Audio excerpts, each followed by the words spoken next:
To learn the good, the bad, and the reality of the nomadic lifestyle, click the subscribe button so you don't miss anything. Click the bell notification. So I'm at a national conservation area in New Mexico. It's free camping, and I think they got like, I don't know, 8 spots. And they have a campsite host spot also. But there is no campsite host. We were here in the spring also, and there was no campsite host. They had a donation box just behind those bushes last spring. They've taken it out since then. But look at that. They got solar panels, sewage.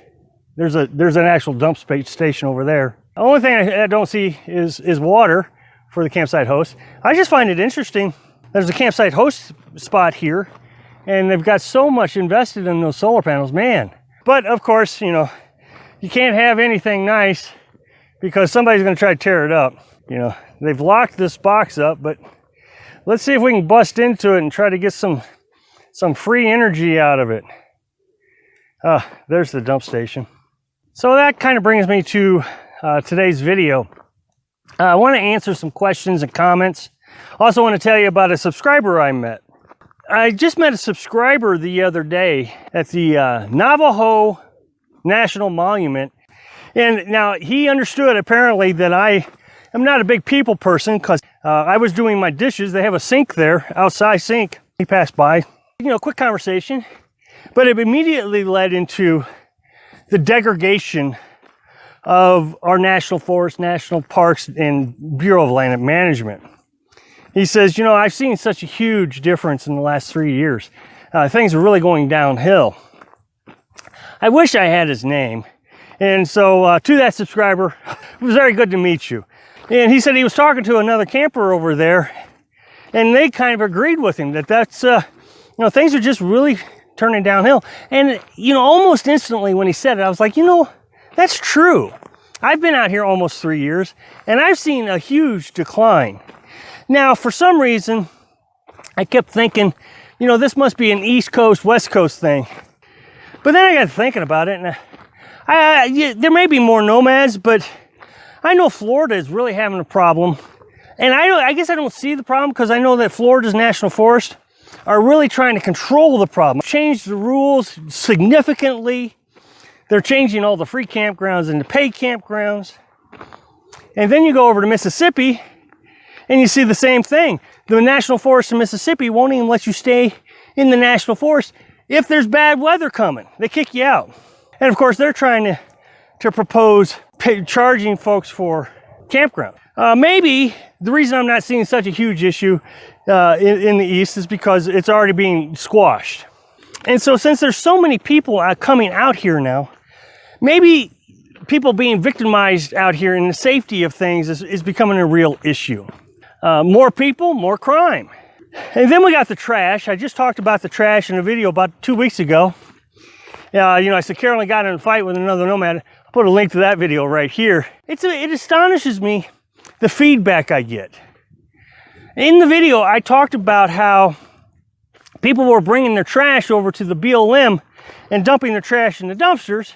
And when the dumpsters got full, they were throwing the trash on the ground.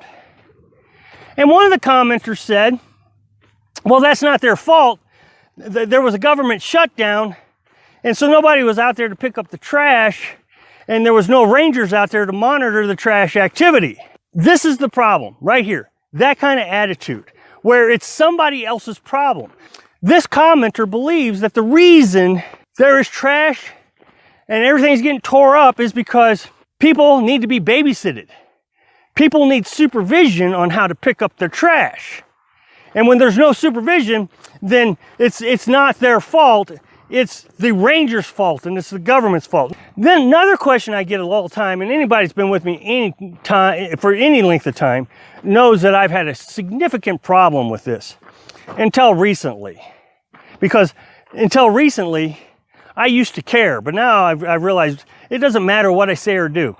People will call me negative. I'm negative because I report the truth. I report that there's trash out here, and I report that there's crime out here.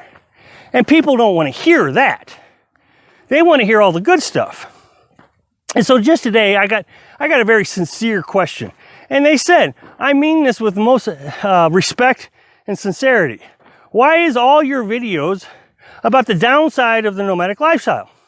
There's actually 3 parts to this. One, I do talk about the positive parts of the lifestyle, and I talk about them quite a bit. I was in the Grand Canyon for a month, and I would say that most of my videos were very positive. Talked about when I was in Texas. Texas, it was probably is the best state, in my opinion, for a nomad to go to. That's all I talked about, was how great Texas was. But my views went straight down. Very few people were watching them. I actually had one video where I said, here's your positive video. And I was still called negative. And so I begin to realize that no matter what I do, if I'm not saying, oh, come on out here, you're going to have a great time, you're going to love it, people are going to call me negative. I've decided not to focus on what the commenters are saying and focus on what I believe to be true statements. Then I'm just going to stick with trying to make videos that I think will help you prepare yourself for the nomadic lifestyle. And I see this with a lot of other YouTubers too. I used to watch this YouTube, well, I still do. I watch this YouTuber all the time. She really had a mindset of she was just going to talk about the truth and reality. And she talked about a lot of positive stuff in her videos also. But, you know, there was just things that she struggled with. And she talked about them. And then I started seeing all the comments. And people saying, you know, where's the happy-go-lucky person? And be happy. And all of a sudden you can see that her videos have changed. I've been doing this for X number of years, and I've never had a problem out here. And I thought, wow. I just watched a video maybe a month ago where you were having serious troubles with another van dweller as your neighbor. Can you say you've never had problems? But I recognize what happened. Well, she was scared into talking about the lifestyle in a positive aspect, very positive, over the top positive. And so I think that when you see these over the top positive videos, that's what's happening. Is they've been scared into, well, I want my channel to grow, and so I need to talk really good about the lifestyle. Can't talk about any of the bad things. So keep that in mind when you're watching videos. You know, YouTube is going to send you out videos that you're most interested in watching. That's what their job is. Thanks for watching. Click like if you like video, and happy travels.